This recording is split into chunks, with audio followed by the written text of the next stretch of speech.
October 14th, 2025, 2:47 p.m., Boston, Massachusetts.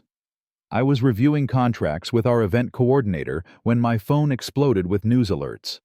I opened the first one, certain it had to be fake news or a misunderstanding.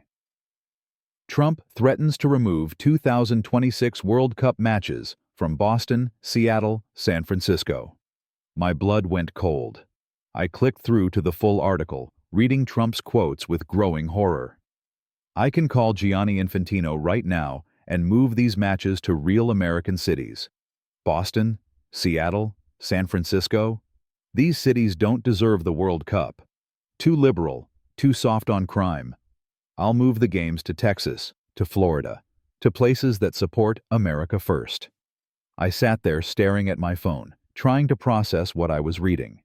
The President of the United States was threatening to remove World Cup matches from host cities, including Boston, where 7 matches were scheduled at Gillette Stadium in Foxborough, because he didn't like their politics. And me?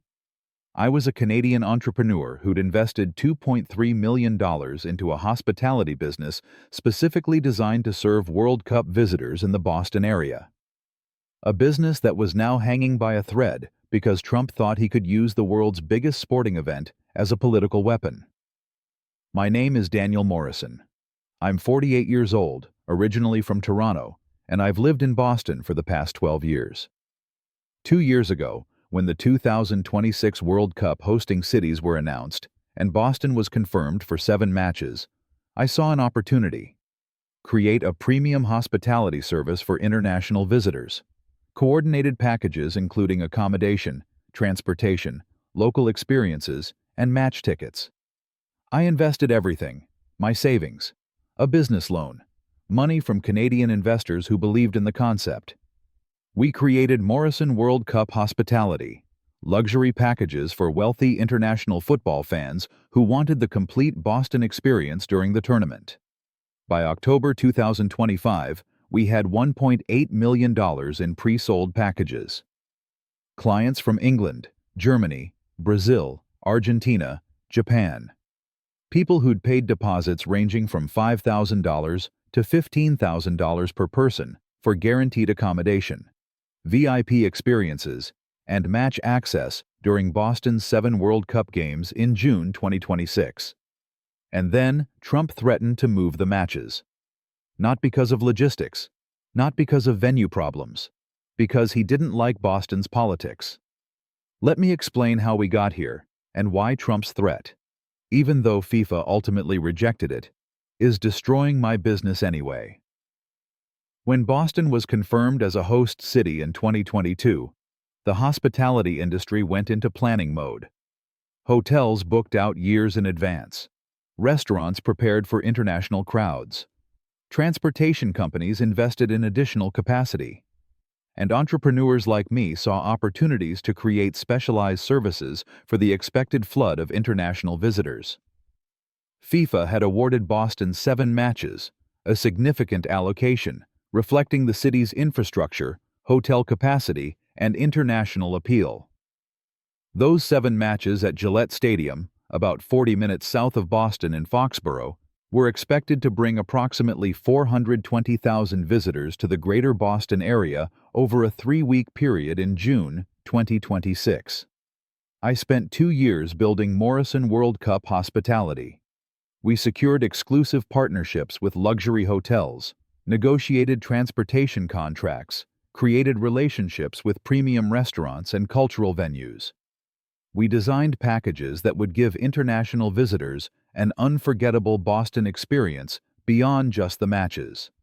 Our flagship, complete Boston World Cup experience package included 7 nights luxury hotel accommodation, transportation between hotel, stadium, and city attractions, tickets to 2 to 3 World Cup matches, depending on package tier, VIP hospitality at stadium, curated Boston experiences, Freedom Trail, tours, harbor cruises, dining at historic restaurants, personal concierge service.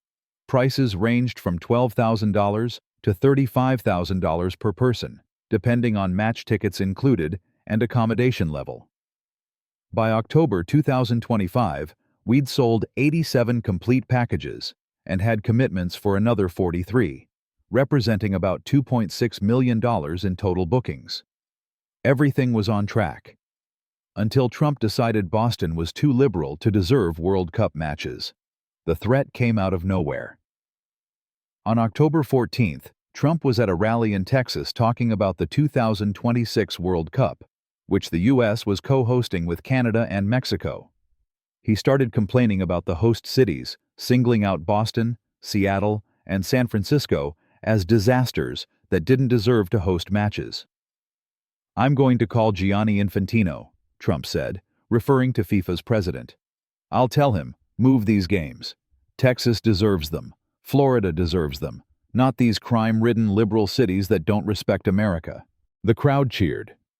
Trump seemed to think he could just decide to move World Cup matches. As if FIFA contracts, international agreements, and years of planning meant nothing compared to his political grievances. The immediate reaction was chaos. Boston's mayor issued a statement defending the city. Massachusetts governor condemned Trump's threat. FIFA released a brief statement saying, "Host city allocations are determined by FIFA," but didn't directly address Trump's threat. And my phone started ringing. Clients, international customers who'd paid thousands of dollars for Boston World Cup packages, asking if their bookings were still valid, if matches were really being moved, if they should cancel and demand refunds. "Mr. Morrison, I'm calling from Munich. I paid $28,000 for your premium package, including Germany matches in Boston. Will there still be matches in Boston? Should I be concerned?" "Daniel, this is Roberto from Sao Paulo. My family paid $42,000 total for 3 packages. Are you guaranteeing the matches will happen in Boston as contracted?" "I'm from Tokyo. Your website promised World Cup matches at Gillette Stadium. Can you guarantee this still?" I tried to reassure them. I explained that FIFA, not Trump, controlled match locations, that contracts were binding, that Boston's 7 matches were locked in. But I could hear the doubt in their voices. Trump had created uncertainty, and uncertainty is poison for a hospitality business built on advance bookings. Over the next 3 days, we received 23 cancellation requests, representing about $380,000 in bookings. Our cancellation policy was clear. Deposits were non-refundable unless matches were officially relocated. But clients were threatening legal action, claiming that Trump's threat constituted a material change in circumstances that voided their contracts. Then came the moment that changed everything, both for FIFA's stance and for my business's survival prospects. On October 17th, FIFA Vice President Victor Montagliani, a Canadian, gave an interview responding to Trump's threats. Montagliani's statement was diplomatic but firm. Football is bigger than any country or president. FIFA makes decisions about World Cup hosting based on infrastructure, capacity, and contractual obligations. Host cities were selected through a rigorous process years ago. Those decisions stand. Football will outlive their regimes and their slogans. The quote, "Football will outlive their regimes and their slogans," went viral immediately. It was a clear message. FIFA wasn't going to let Trump use the World Cup as a political tool. I should have been relieved. FIFA had essentially told Trump he couldn't move the matches. Boston's games were safe. My business should have been secure. But here's what nobody tells you about business. Perception matters as much as reality. Even though FIFA had confirmed the matches would stay in Boston, Trump had planted doubt. He'd created uncertainty. And in the hospitality industry, uncertainty kills bookings. The cancellations continued. By October 25th, we'd received 34 cancellation requests, representing $520,000 in bookings, about 20% of our total advance sales. Some clients cited political uncertainty even after FIFA's statement. Others simply said they'd lost confidence in the U.S. as a host nation. "I don't trust America anymore," one German client told me bluntly. Your president thinks he can just change international agreements because he doesn't like a city's politics. Why would I bring my family to a country where the government might capriciously disrupt the event we've paid to attend? Meanwhile, Canada and Mexico, the U.S.'s co-hosts, were being praised for their professional, politics-free approach to hosting. Toronto and Vancouver in Canada, Mexico City, Guadalajara, and Monterrey in Mexico, all were proceeding with calm, competent preparations. No political threats, no uncertainty, just professional tournament planning. The contrast was devastating for U.S. credibility. FIFA officials were privately telling journalists they regretted giving the U.S. the majority of matches, 60 out of 104 total games. Canadian and Mexican venues were increasingly seen as the reliable, professional hosts, while American cities dealt with their president threatening to move matches for political reasons. And my business? We were caught in the crossfire. Here's our financial situation as of November 1st, 2025. Morrison World Cup. Hospitality. Financial position. Total advance bookings. $2.6 million. Before cancellations. Cancellations to date. $520,000. 20%. Remaining bookings. $2.08 million. Deposits paid to partners, hotels, transport, venues. $890,000, non-refundable. Operating costs through June 2026. $340,000.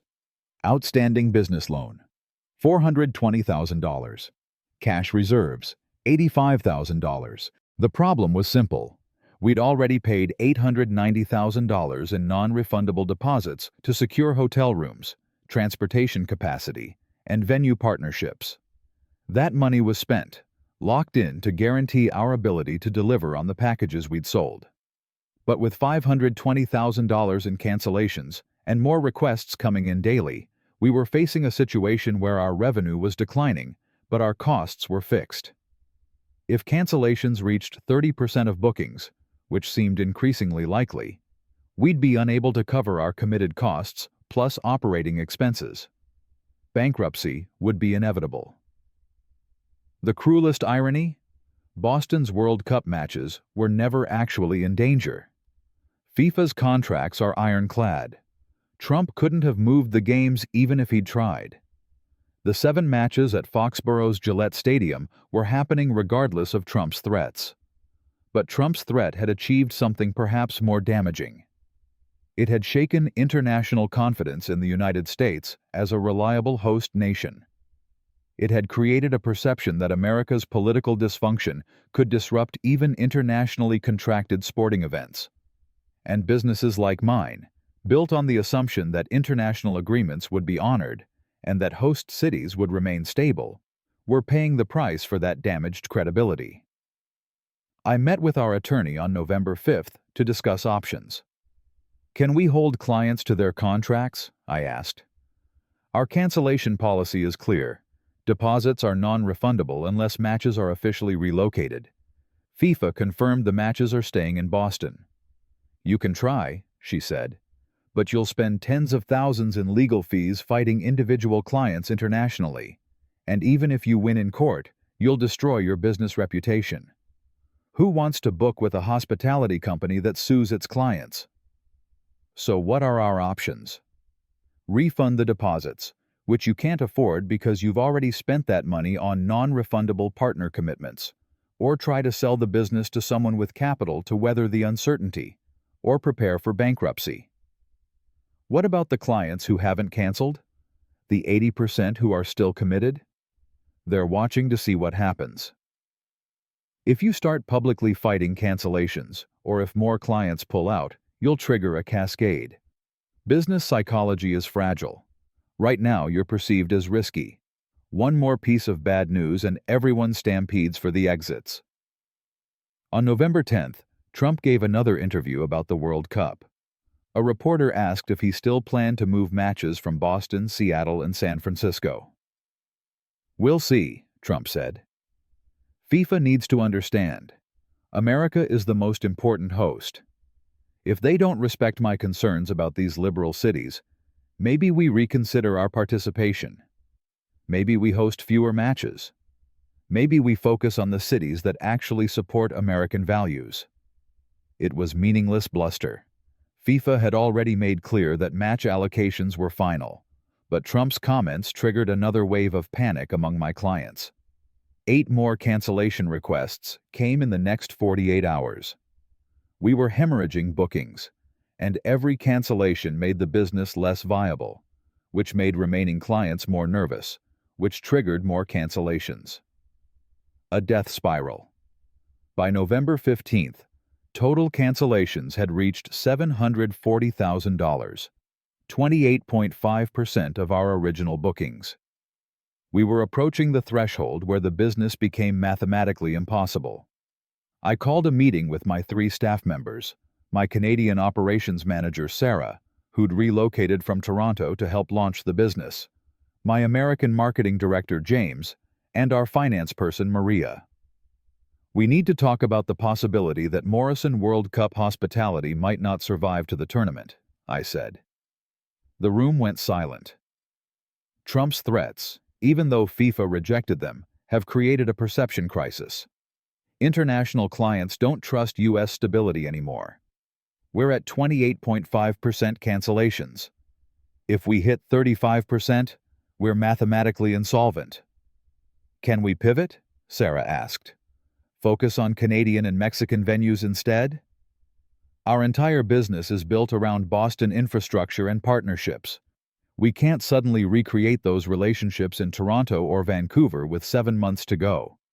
Those markets are already saturated with local hospitality providers who've been planning for years. What about domestic U.S. clients? James suggested. American football fans aren't our market. We designed luxury packages for wealthy international visitors. Americans can drive to Foxborough and buy tickets directly. They don't need $15,000 comprehensive hospitality packages. Maria pulled up her financial projections. If cancellations stabilize at current levels, we can survive. We'll be less profitable than projected, but viable. If we hit 35% cancellations, we're bankrupt by March 2026, 3 months before the tournament. And the likelihood of more cancellations? I asked. High. Every Trump comment about the World Cup triggers more client anxiety. Every piece of U.S. political dysfunction makes us look less reliable.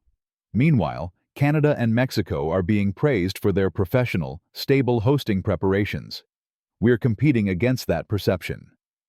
The contrast with Canada was particularly painful for me as a Canadian living in the U.S. Canada's approach to World Cup hosting had been calm, professional, and politics-free. Toronto and Vancouver were proceeding with meticulous planning, showcasing Canadian competence and reliability. Meanwhile, Trump was threatening to move U.S. matches for political reasons, creating international doubts about American credibility. Victor Montagliani, the Canadian FIFA vice president, had essentially had to remind the American president that FIFA, not Trump, controlled World Cup operations.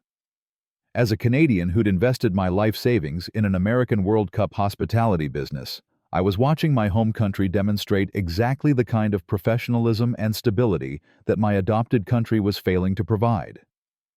On November 20th, I made the decision I'd been avoiding. We would begin preparing for potential bankruptcy. Our attorney would draft the necessary paperwork. We'd notify our partners that our financial position was precarious. We'd prepare for the possibility that Morrison World Cup hospitality wouldn't survive to June 2026. The final number that made the decision inevitable. As of November 20th, we'd received cancellation requests totaling $810,000. 31.2% of original bookings. We were 3 percentage points away from mathematical insolvency. And Trump was still making comments about how FIFA better respect America, and how he wouldn't hesitate to take action if necessary.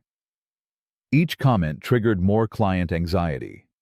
Each threat, even though FIFA ignored them all, chipped away at international confidence in U.S. hosting.